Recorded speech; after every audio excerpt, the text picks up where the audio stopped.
Bem, amigos do Bola Presa, estamos de volta com mais um resumo da rodada. Eu sou o Denis. E eu sou o Danilo.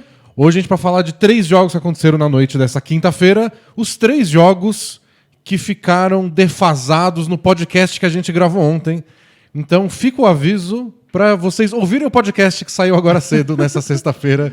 A gente ficou um pouco atrasado na hora de falar de Lakers e Suns, de Bucks e Heat e de Nuggets e Blazers, mas hoje a gente vai falar. Boa, e acho que as 3 séries foram mais ou menos dentro do esperado, não aconteceu nada muito bizarro.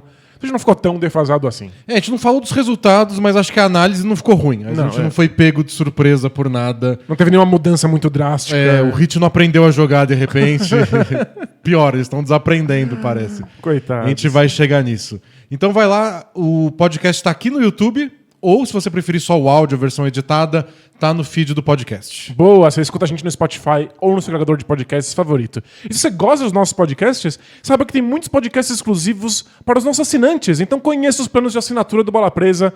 Tem aí o QR Code, o link aí na descrição do vídeo. E aí você vai ter acesso não só a podcasts especiais, mas vídeos exclusivos, prancheta com a gente analisando jogadas, textos especiais, muita coisa legal lá. E você mantém existindo esse conteúdo gratuito aqui no YouTube. Isso. É tanta coisa exclusiva que você vai começar a ouvir agora e vai acabar nos playoffs do ano que vem. É verdade. É mais de 50 podcasts especiais e todo mês vai tendo coisa a mais, então nunca acaba. Você vai estar muito preparado para os playoffs do ano que vem. Então vamos lá, vamos começar com Phoenix Suns e Los Angeles Lakers. Primeiro jogo de playoff em Los Angeles desde... Em Los Angeles, não. O primeiro jogo do Lakers em playoff, que o Clippers tem tido mais sucesso aí nisso. Típico torcedor do Lakers esqueceu que o Clippers existe, né? Eles não ajudam. Culpado. Desde 2013, né? Faz muito tempo. Ano passado foi na bolha. Não tinha tanta gente quanto em Nova York, mas deu pra fazer um barulho. E o Lakers ganhou de um jeito bem que essa série tá se encaminhando. Que é uma série dominada pelas defesas. O primeiro tempo acabou 43-40. Nossa, é um placar de anos 90. É um placar ridículo, assim, para os padrões atuais de ataques que estão quebrando recordes. O segundo quarto, Danilo.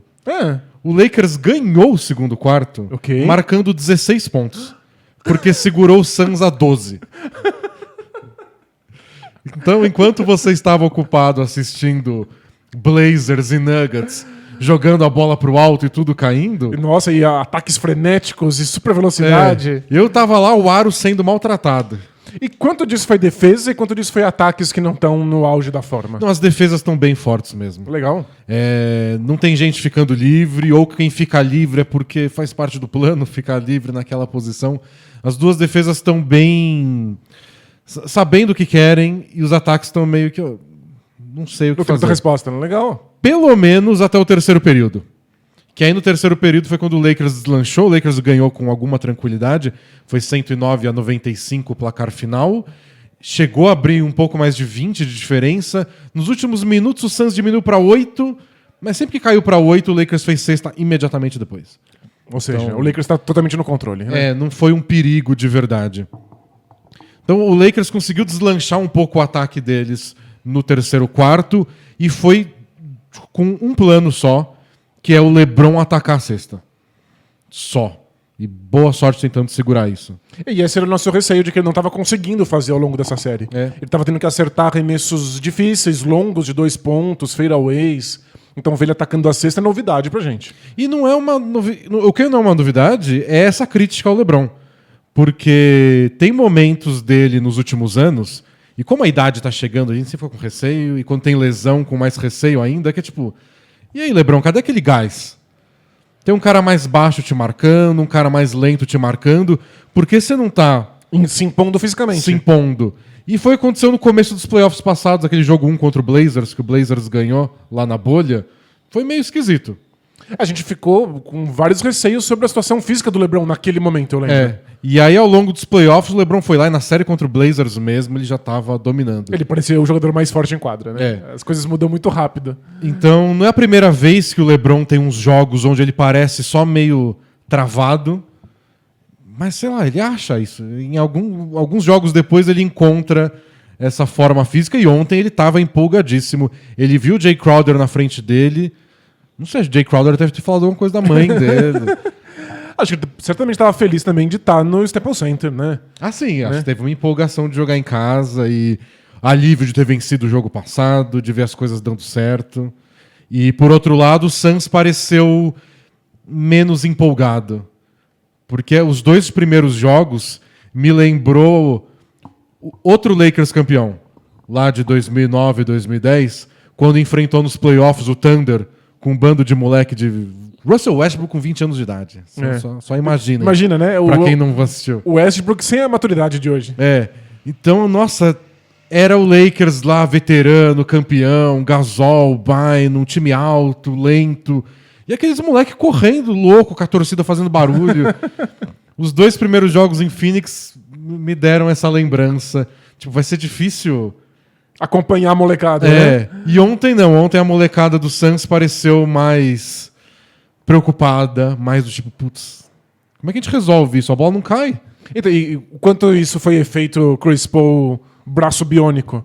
Porque eu vi ele indo pro banco. Eu assisti poucos minutos do jogo, porque eu estava acompanhando o Nuggets e Blazers, e eu vi o Chris Paul indo pro banco e tendo que colocar todo um equipamento no ombro. Então, ele começou o jogo sem a proteção que ele estava usando, aquelas fitas, etc.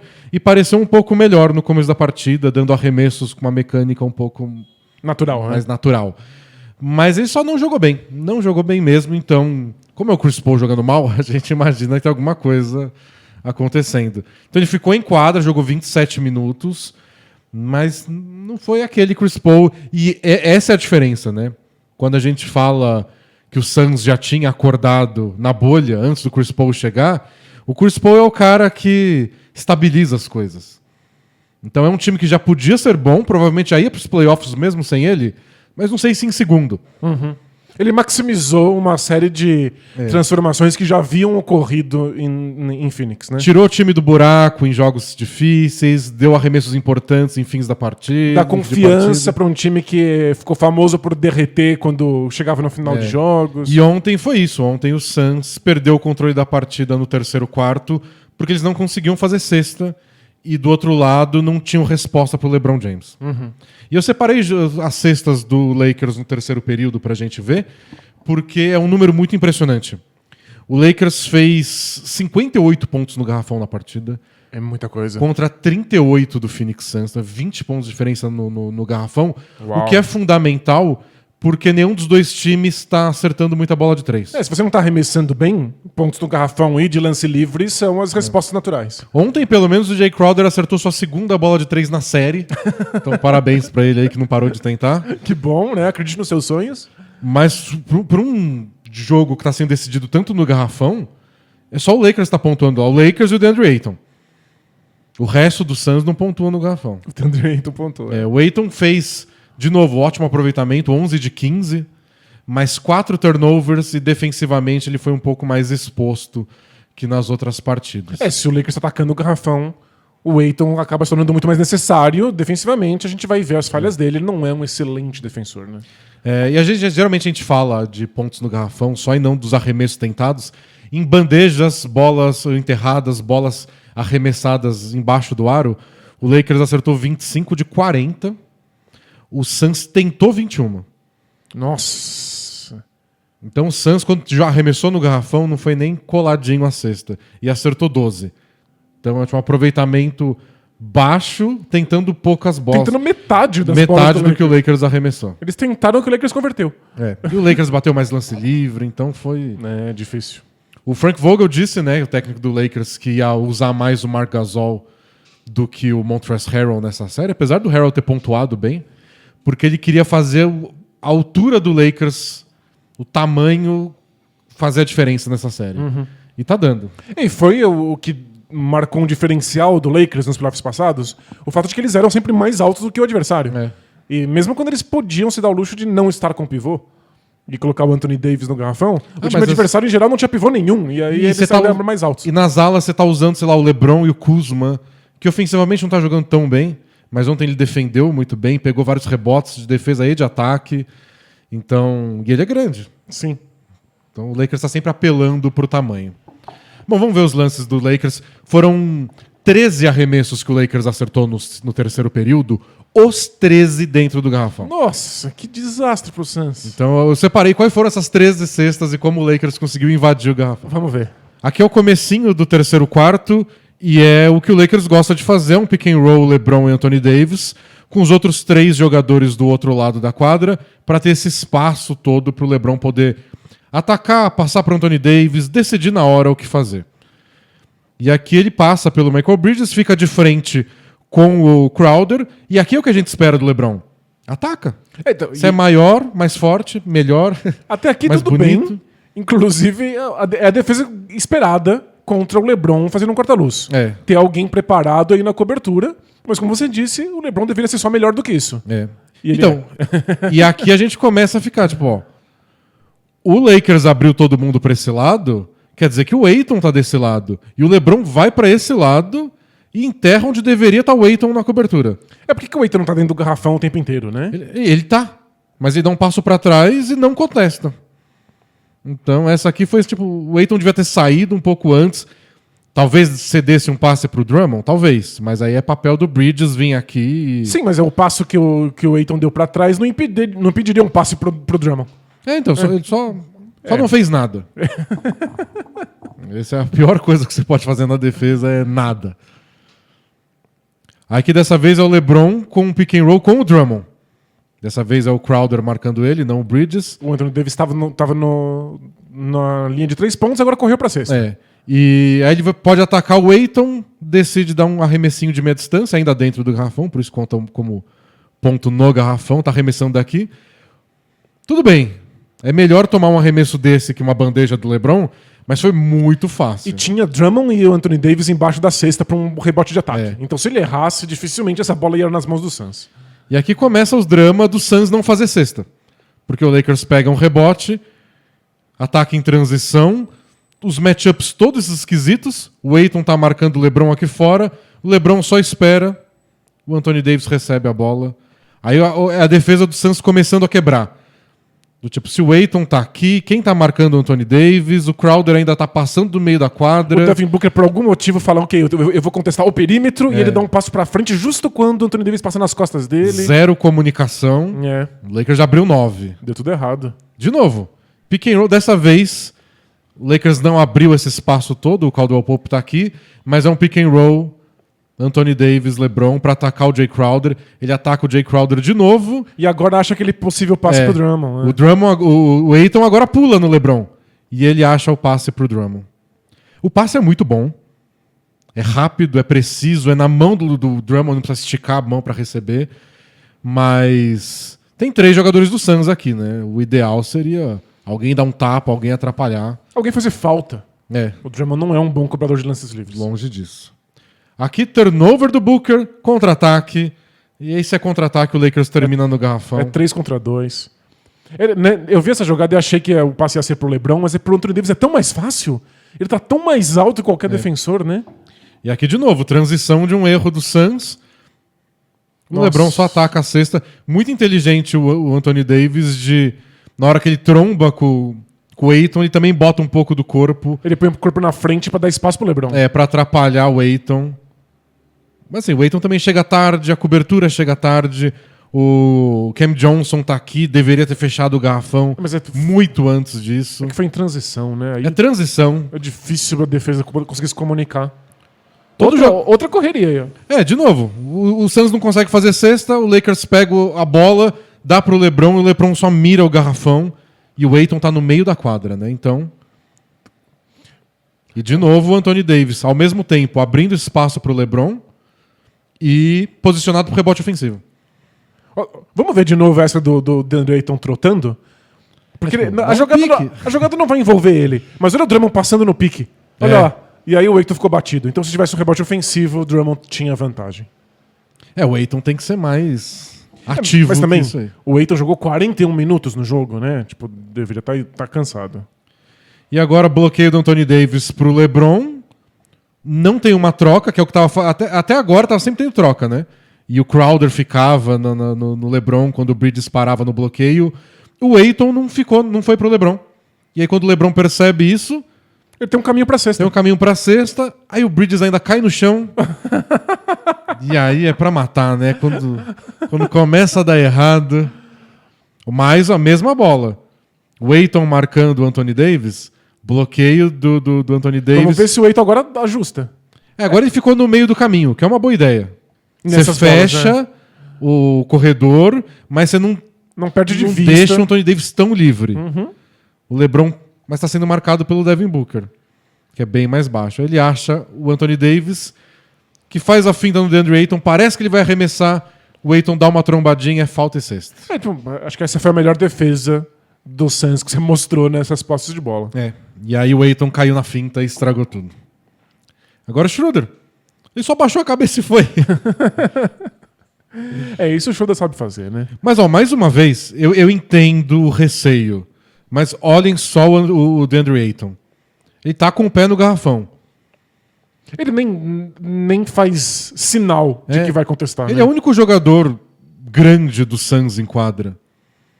Você tem que fazer alguma coisa, não sei. E, de novo, o pique do Drummond para pegar o rebote, o possível rebote ofensivo. Na NBA atual, essa posição de o pivô que fica ali com o pé dentro do garrafão, um pé fora e precisa contestar essas infiltrações, é muito cruel. Então, coitado do DeAndre Ayton. Não é fácil. Não é fácil. Mas ele não foi bem. Mas não tem como ele não ser bom pro Suns ter chance de vencer esse jogo. E agora essa jogada que o Lakers faz muito, que é um bloqueio aqui na linha dos três pro Anthony Davis fazer esse movimento e receber, eles chamam de cross screen. É aquele da bola vencedora, ou quase vencedora, né? Deveria ser o game winner do Lakers contra os Sixers, mas aí o Tobias Harris acertou uma bola depois. É essa a jogada. Aí ele faz, o Suns faz a coisa certa, que é trocar a marcação pro Anthony Davis não ter uma enterrada, mas aí o Devin Booker, que contestou bem o arremesso. Arremesso dificílimo. Mas é o Anthony Davis contra um cara mais baixo. As duas melhores defesas que a gente viu, o Anthony Davis teve que dar arremessos difíceis e acertou os dois. E agora a mesma jogada, o mesmo cross-screen, a bola vai pro Anthony Davis, não tem troca. Agora saiu bem melhor. E ele faz em cima do DeAndre Ayton. Então, até quando o Suns contestou, o Lakers já estava 10, 11 pontos na frente e acertou. Aí, mais um arremesso errado do Suns, o Lakers pega a bola, transição. Parece que não vai ser transição. Mas um passe longo já permite alguma coisa. Onde está o Anthony Davis? Embaixo da cesta. Você já tinha mostrado isso para os nossos assinantes na prancheta, de como o Anthony Davis sempre se posiciona primeiro, né, dentro do garrafão, enquanto o Lakers puxa a transição. O Anthony Davis deixa para os outros pegarem rebote de defesa e sai correndo. Não parece, a gente sabe onde ele tá. Agora que a gente descobre. Marcado pelo Cameron Payne. Se fosse no videogame, você não daria esse passo porque não sabe onde tá o pivô. A não ser que você use a câmera 2K. É verdade. E ele errou e pegou o rebote ofensivo. Foi um massacre. Foi um massacre dentro do garrafão. No quarto período não foi muito diferente. Teve duas bolas seguidas que foi o LeBron mano a mano com o Jay Crowder. Girou no Jay Crowder e fez a cesta. Foi bem dominante as atuações de Anthony Davis e LeBron, contrastando com o Devin Booker, que acertou só 6 de 19 arremessos, cometeu 4 turnovers. Durante o jogo, o Lakers até parou de fazer dobra no Booker, igual fez no jogo 2, porque a defesa individual estava dando certo. E aí, às vezes, dobrava no fim do relógio de 24 segundos, porque aí obrigava o Suns a passar a bola muito rápido. Então, o Lakers foi uma ótima defesa o jogo inteiro. O Suns no primeiro tempo. No segundo, eles começaram a ceder. Eles não souberam como lidar com um bom jogo do Anthony Davis, um ótimo jogo do Anthony Davis, e com as infiltrações do LeBron. Então, mas se você me conta todos esses fatores, o Chris Paul tá lesionado, tá baqueado, o Devin Booker teve uma péssima noite de arremessos, eles foram dominados no garrafão, e eu imaginaria que o jogo foi uma diferença de 40 pontos no placar, 50 pontos. Eu acho que isso é uma boa notícia pro Suns. Diga, a defesa chegou deles, a 20. A defesa deles consegue ser boa o suficiente em outros aspectos pro jogo não ser uma lavada completa. A defesa deles segurou todos os outros jogadores do Lakers. As bolas de 3 do Lakers ainda não estão caindo e várias são bem defendidas, né? Então o Suns tem essa esperança, mas alguma coisa tem que ser feita. Se algum curandeiro achar um ombro novo pro Chris Paul, ajuda. E eles precisam achar um jeito de defender o garrafão. Não dá pra ter um terceiro período em que isso acontece. No primeiro tempo eles tentaram até uns minutos de Frank the Tank, Kaminsky jogou. Olha só. Mas não foi muito bem, nem voltou pro segundo tempo. Coitado. Vamos pro jogo que você assistiu mais de perto, Danilo. Eu assisti só o final, que foi Nuggets e Blazers. O Nuggets venceu fora de casa Então são 2 vitórias seguidas pro Nuggets, que agora assumiu a liderança da série, 2-1 com o jogo 4 em Portland. E foi um jogo muito diferente do Lakers e Suns. Um jogo aceleradíssimo, em que os ataques estavam brilhando, altíssimo aproveitamento nas bolas. Foi um espetáculo ofensivo para acompanhar. Tem um cara que eu sigo no Twitter que ele falou que ele tava pulando de um jogo pro outro. Quando eu faço isso, eu sinto que eu não vi nenhum. Mas falou que ele tava pulando de um jogo pro outro, aí ele pulou do jogo do Lakers pro do Blazers, e foi uma jogada que o Norman Powell fingiu que ia arremessar da zona morta, a defesa passou correndo, ele tinha um corredor, foi e enterrou. Falou, nossa, não tinha esse espaço no outro jogo. Não tinha enterradas no outro jogo, né? O que aconteceu? E fora as enterradas e esses corredores, porque os times jogaram muito em transição, ainda foi um festival de bolas de 3. Foi o recorde de bolas de 3 do Nuggets na temporada. Eles acertaram 20 bolas em 38 tentativas. Nossa, é um ótimo aproveitamento. É quase 53% de aproveitamento em bolas de 3. É absurdo. Então, você pode usar o argumento que você falou do Suns agora, o argumento do otimismo.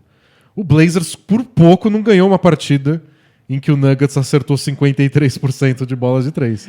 O Blazers sofreu o jogo inteiro, nunca esteve no controle, nunca pareceu que ia colocar o jogo no bolso, mas nunca deixou o Nuggets disparar demais. E conseguiu uma sequência no terceiro quarto, em que eles encostaram no placar, e no quarto período o Blazers chegou a empatar o jogo. Pelo que eu vi, o Blazers saiu na frente, né?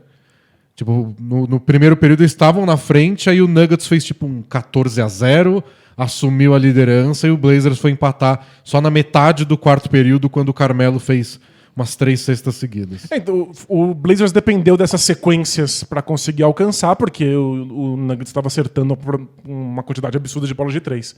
O problema foi que assim que o jogo empatou, assim que o Blazers conseguiu sonhar com a possibilidade de vitória, o Nurkic saiu com 6 faltas. E adivinha o que aconteceu imediatamente antes daquela sequência de 14-0 que o Nuggets virou o jogo no primeiro quarto? O Nurkic saiu de quadra e entrou o Kanter. Pois é. O Kanter ficou acho que 5 minutos em jogo, porque é simplesmente impossível deixar ele em quadra.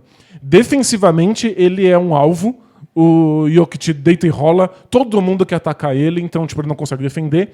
E ofensivamente, ele não tá oferecendo as coisas que o Nurkic tá dando pro time, que são passes. Ele deu uns passes ontem que eu acho que você convive muito com o Jokic, acho, e você acaba Você vai aprendendo, absorvendo. Né? São uns passes aqueles, tipo, por cima da defesa, bem jokicianos. E o Nurkic tá sendo bem dominante no garrafão, tá conseguindo rebotes de ataque, isso é uma coisa que o Kanter pode oferecer pra você. Mas o Nurkic não só conseguiu atacar muito bem o Jokic, jogar ofensivamente, como ele deu esses passes que permitiram que o Blazers se movimentasse mais sem a bola. Foi uma coisa que a gente não costuma ver. O Blazers passando muito bem e dando assistências. É o time que menos passa a bola na NBA. Eles estão precisando fazer isso para conseguir arremessos mais livres do Lillard e do McCollum. Então, vários jogadores foram importantes nesse jogo, porque quando os ataques fluem, muita gente aparece, né? Mas eu acho que o que decidiu a partida foi o duelo Jokic-Nurkic. Os dois foram fundamentais para os seus times, e quando o Nurkic não estava em quadra, o Blazers simplesmente derreteu. Tem um número bem significativo. É sempre perigoso a gente analisar o saldo de pontos individual de um jogador para julgar o que está acontecendo, porque tem outros fatores envolvidos. Porém, esse chama atenção. Somando os 3 jogos, em todos os minutos que o Nurkic esteve em quadra, o Blazers ganhou essa soma de minutos por 21 pontos. Nossa, é muito ponto. Enquanto ele esteve fora, o Blazers perdeu por 31. Nossa, é muito diferente, uma né? diferença aí de 50 pontos só do cara estar em quadra ou não. E muitas vezes esses números individuais são complicados porque ele joga junto com outros jogadores, tipo... Depende de quem tá com ele em quadra e quem são os adversários dele nesses momentos que ele tá jogando. Né? Às vezes o cara... Ele joga tão bem com o Damian Lillard que quando o Lillard sai, ele sai junto. Aí é claro que o time piora. Óbvio. Mas nessa série não tá sendo assim. Porque por causa dos problemas de falta do Nurkic e de como o banco do Blazers não tá dando conta, às vezes o Nurkic sai e é só ele que sai. O resto do time é o mesmo. É Norman Powell, McCollum, Lillard, Covington. E toda vez que o Nurkic tá jogando, é contra o Jokic. Então, isso quer dizer que o Nurkic não tá enfrentando reservas. Sim, é verdade. Não é que os minutos dele em quadra é contra o resto do adversário. Então, nesse caso, eu acho que esse número significa alguma coisa séria. Pois é. E o Lillard disse isso em quadra, disse isso na entrevista depois do jogo. A gente precisa do Nurkic em quadra, ele sabe disso, ele reclamou da arbitragem, que algumas das faltas, porque ele saiu com 6 faltas, Então, né? e sair com 6 faltas é pior do que parece. Porque não é que ele fez as 6 faltas no quarto período. Ele ficou com problemas, ele ficou com excesso de faltas o jogo inteiro. Então ele estava se poupando, ele teve que sentar um pedaço do primeiro tempo. E aí quando voltou, fez 2 seguidas, não foi isso? Foi exatamente. Então, Igual no jogo 2. é que, tipo, catastrófico para o Blazers. Os minutos totais foram 31 pro Nurkic. Eles jogaram mais de um quarto sem ele em quadra. Né? Tipo, somando tudo. Pra um time que não tem outra opção. E quão fundamental ele tá sendo. E você falou que os números dele são incríveis de saldo, né? Uhum. Ele acabou esse jogo com um saldo de 9 pontos. Ou seja, enquanto ele esteve em quadra, o Blazers ganhou por 9. Mesmo com o Jokic tendo um jogo espetacular e explorando o fato de que o Nurkic quer sair do garrafão para marcar as bolas de 3 pontos dele. Então o Jokic acertou 4 bolas de 3, as 4 na cara do Nurkic. E mesmo assim o Nurkic teve saldo positivo. Pra você ver o tipo de impacto que ele tem ofensivamente. E acho que o grande símbolo disso foi a última jogada do jogo, que foi o Nuggets ganhando por 3 e com lances livres pro Monte Morris. Aí o Monte Morris erra o primeiro lance livre, erra o segundo. Eles vão ter a chance, o sonho de qualquer fã do Blazers e do Lillard, um arremesso final de 3 pontos pra decidir um jogo. Eles vão pegar o rebote e tentar um arremesso. Eles nem tinham tempo técnico. Mas era tipo... Tinha o quê? 4 segundos? Acho que 3. Mas o Lillard já dá um arremesso no meio da quadra. Você sonha, pelo menos. Você pega o rebote, toca pro Lillard, o Lillard arremessa em qualquer lugar. Eles tinham uma pequena chance. Se você torce pro Blazers, você sonha. Você sonha, é verdade. Dá pra sonhar.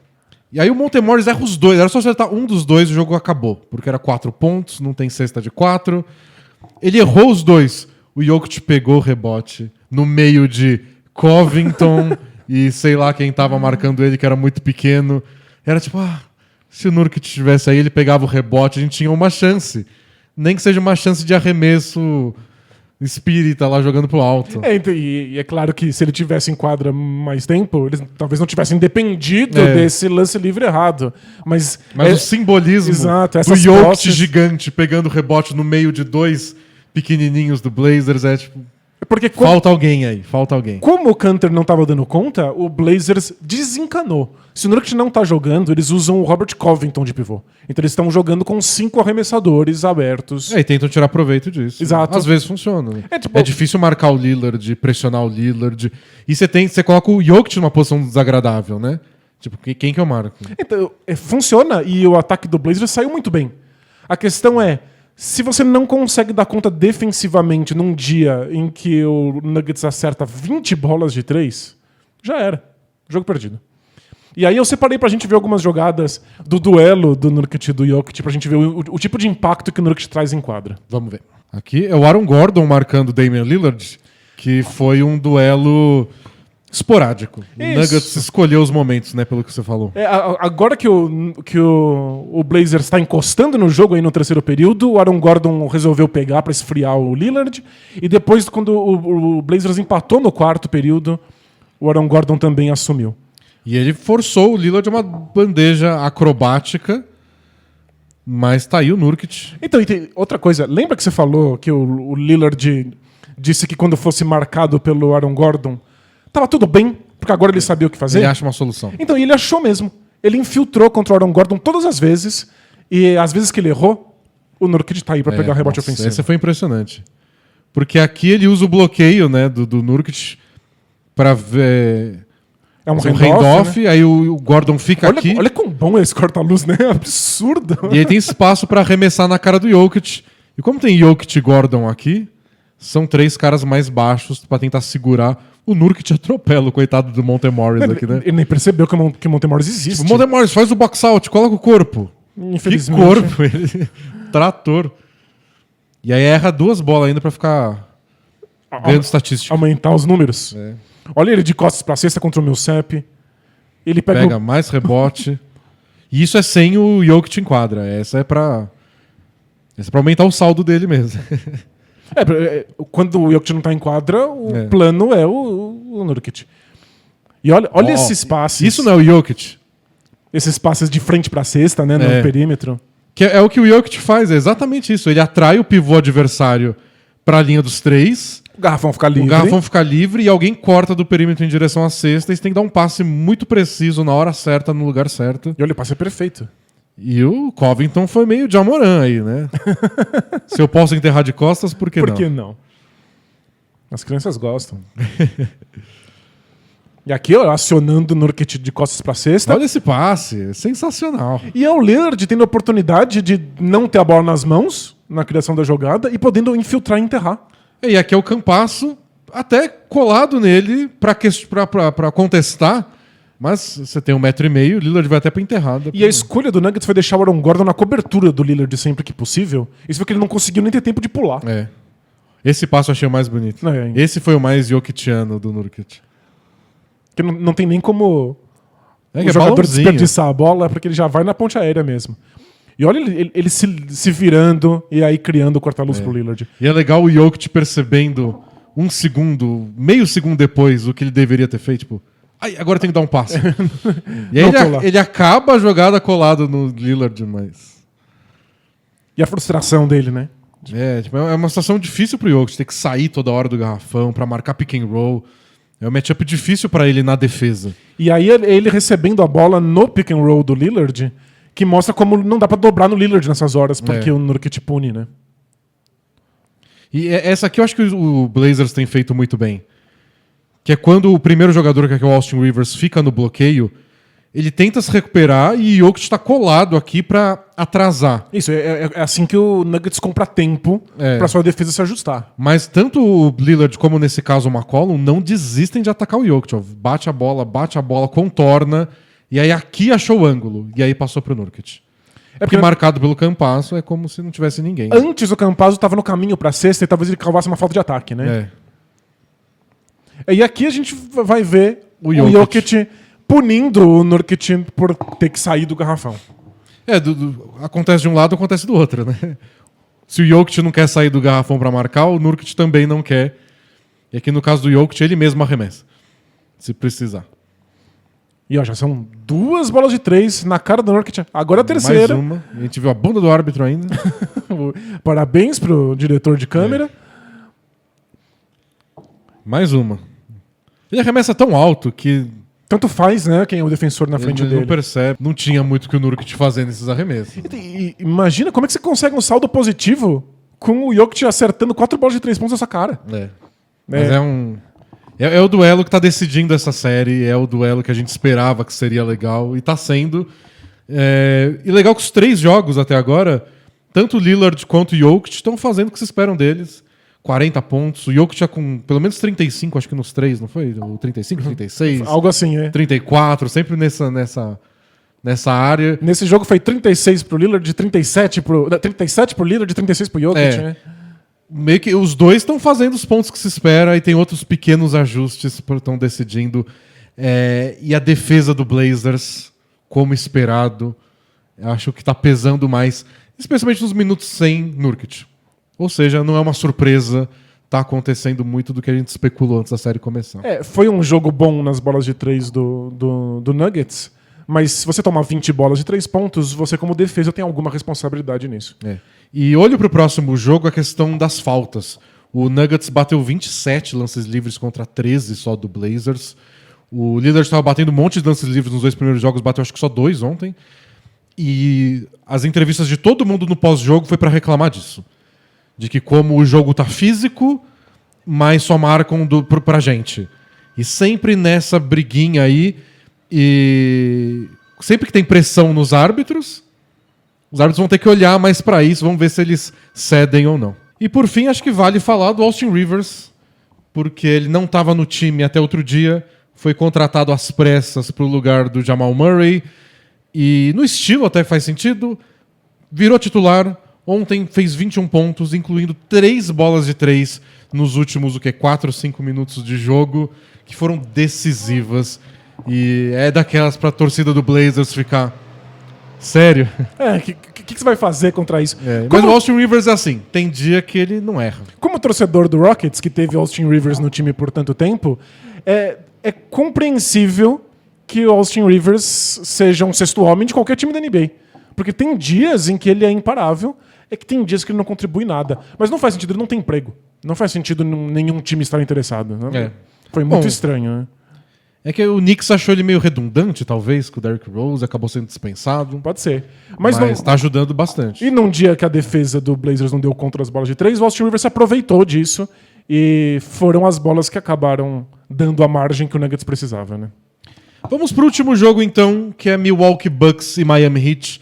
Antes de começar, parecia uma das séries mais legais pelo clima de revanche do ano passado, pelo Heat parecer pelo menos na bolha, um time que sabe marcar o Antetokounmpo, sabe os atalhos para parar o ataque do Bucks. Mas a série agora está 3-0 e os últimos 2 jogos foram surras. Ontem foi constrangedor. É daquelas que você nem aproveita, que você fica meio, nossa, coitado dos caras.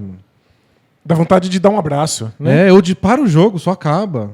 Vai todo mundo pra casa. Não precisa. Deveria ter uma toalha. Isso, a opção do boxe, né? Você joga a toalha, acabou. O árbitro não deixa continuar. Joga a toalha, os capitães apertam as mãos no meio da quadra e segue. E, por favor, não só acabar esse jogo, como acabar a série. Não precisa jogar o próximo, jogo né? 4, não. O próximo é só gasto de gasolina. Tá me lembrando a final da NBA de 2014, Spurs e Heat. Porque o Heat ganhou a final de um jeito épico em 2013 e o Spurs foi lá, voltou para a final em 2014 e parecia que a impressão é que o Spurs passou o ano inteiro pensando só nisso. Não vejo a hora de jogar com o Heat na final. Eu acho que eles ficariam frustradíssimos se o Heat perdesse, sei lá, na final de conferência. Eles queriam aquele duelo, daquele jeito, na mesma situação. Pra mostrar que agora eles conseguiriam. Nunca vi o Spurs jogar tão bem. Não teve um jogador do Spurs que não tava pegando fogo naquela série. E parece o Bucks agora. Então, e o Bucks poderia ter escolhido o adversário, eles poderiam ter escapado do Heat se eles quisessem. De certa forma escolheram, ganhando os jogos. Isso. O que os deuses do basquete perdoam. E antes de começar a série, o Antetokounmpo chegou a falar que não estava tão confiante assim que a vitória na série era garantida e que ele sabia que eles eram favoritos, mas que o Heat era muito difícil e que ele não estava preocupado com isso nesse momento, que ele sabia que um dia ia acontecer pro Bucks.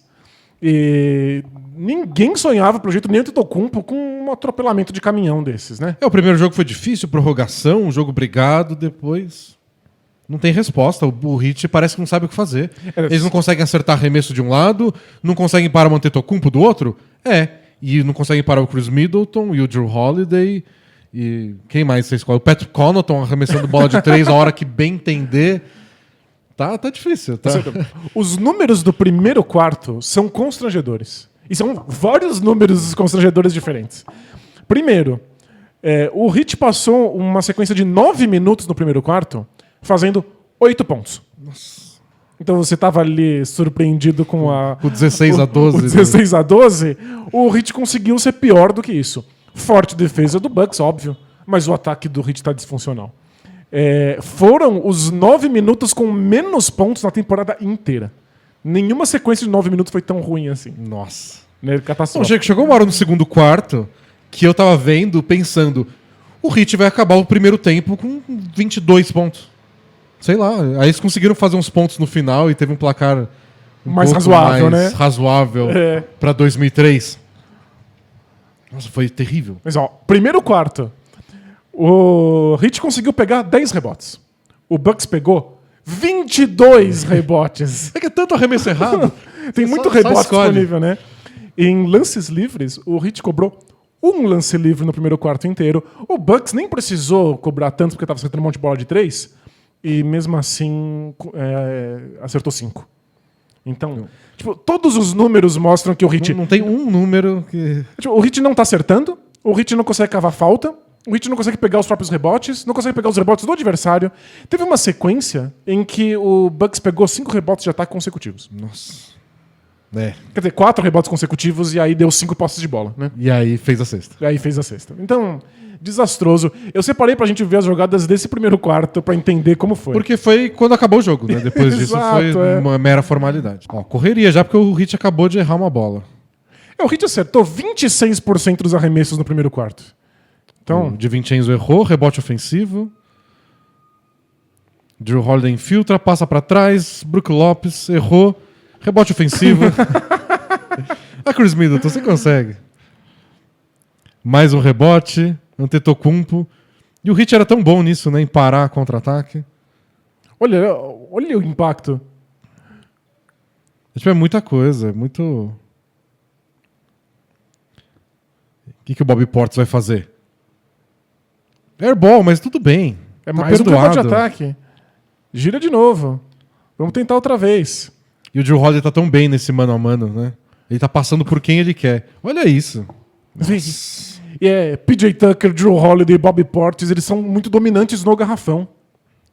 Ó, o Adebayo não hesitou em arremessar, só que errou. É que eu separei pra gente ver um pouco as jogadas do Adebayo, como ele tá sofrendo um tanto pra arremessar na meia quadra. A meia distância tá sendo entregue pra ele e ele não consegue.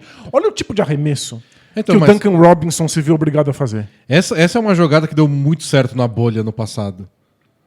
Tipo, um bloqueio inicial aqui, Dragic, que foi titular dessa vez pra ver se não resolveu nada. Dragic, deslancha. Duncan Robinson, que é pra causar confusão nesses dois. E o Duncan Robinson ganhar um pouco de espaço pra receber o handoff. Não dá. A bola não chega. Então, é porque Chegou aqui. a diferença é que agora o Dragic está sendo marcado pelo Drew Holiday, que é um excelente marcador individual. Então o Middleton teve a possibilidade de marcar o handoff pro Duncan Robinson. E olha o Bucks oferecendo a meia distância pro Adebayo. Tipo, se você quiser, você vai ter esse arremesso o jogo inteiro. E essa é uma diferença crucial. Então, mas na temporada passada o Heat conseguia transformar esse espaço do Adebayo em handoffs. Ele ficava com a bola na mão, soltava pra alguém e eles transformavam isso em alguma coisa. A bola nunca parava. E ajudava o fato de que o Adebayo estava acertando alguns desses arremessos, né? Agora não, agora eles não conseguem rodar a bola direito. Olha a pressão do Antetokounmpo em cima do Dragic, agora a cobertura. Tem que acertar, Dragic. Mas aí o Antetokounmpo volta e o Antetokounmpo faz isso, voltando pra contestar o arremesso do Dragic, deixando livre o Adebayo. Porque se o Adebayo receber um passe pra uma bola de meia distância, pra eles tudo bem. Mas tem que acertar. E aqui, lembra quão difícil foi nos playoffs passados pro Brook Lopes ficar em quadra? Uhum. Porque ele tava com dificuldade de marcar, porque ele é muito bom aí, no garrafão, e o Heat colocava ele em situações no perímetro, ele não dava conta. Agora não, agora ele pode marcar o garrafão tranquilamente, porque tem defensores de perímetro que conseguem cobrir ele. E o Antetokounmpo, que não é, eu não acho que o grande talento dele defensivo marcar no perímetro, eu prefiro ele na cobertura, mas ele com o Jimmy Butler tá jogando bem essa série. Olha como ele força um arremesso bem difícil, contestado. Tipo, na final do ano passado, o Jimmy Butler acertaria esse arremesso. Mas a versão desse ano, não. E é um arremesso bem difícil. O Drew Holiday, então, nem se fala. E agora é o Drew Holiday marcando o Jimmy Butler. Olha que inferno. E aí, você tem que acertar só. Foi a jogada mais bonita do Heat no primeiro quarto. O Heat teve alguns momentos no jogo em que eles conseguiram girar a bola. Porque eles não conseguiram o que eles queriam aqui. Por causa do Drew Holiday. Mas continuaram rodando a bola. Não tinha um arremesso pro Duncan Robinson aqui, rodaram a bola. Não tinha uma finalização pro Iguodala, tocou a bola de novo. Alguém ficou livre por um segundo. Finalmente. Parabéns. Muito bonito. O Heat teve momentos... O Drew Holiday contestou esse arremesso. Foi ele que desviou e a bola não conseguiu chegar no ar. Mas você tem que acertar. Tipo, o papel do Drew Holiday era esse, e ele fez perfeitamente. O do Dedmon é ir lá e botar a bola na cesta. Não é possível, você joga na NBA.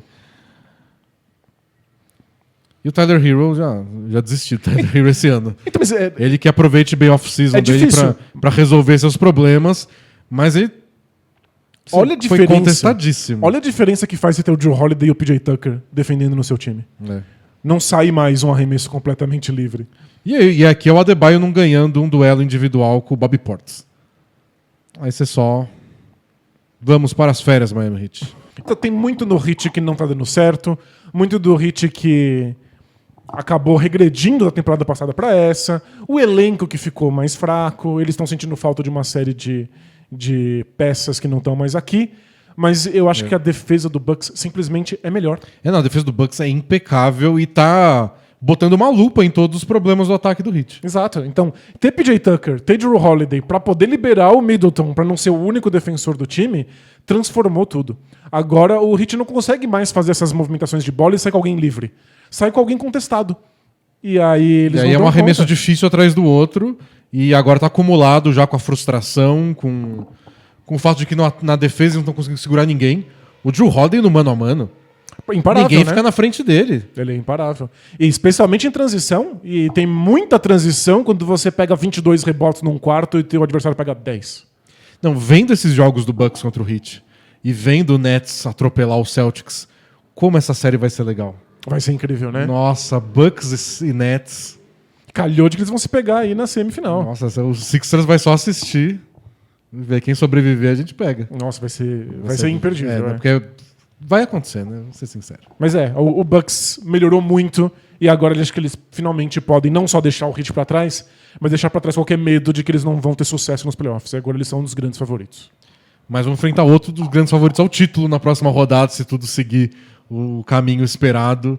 Já tô ansioso. O Nets tá só com 2-0 no Celtics. Vamos encerrar as duas séries. Já começa. Vamos já começar. começa no Faz final. melhor de 9. Bucks e... Nets. Joga entre eles os jogos que faltam nessas outras séries, né? Palpites, se o Adam Silver quiser escutar. Vamos mandar um telegrama pra ele. É isso, pessoal. Esse foi o resumão de hoje. Espero que vocês tenham gostado. Amanhã tem mais pra gente analisar 3 jogos e a gente se vê. Boa, então ouçam no podcast, assinem o Bola Presa e até amanhã. Tchau! Tchau, tchau!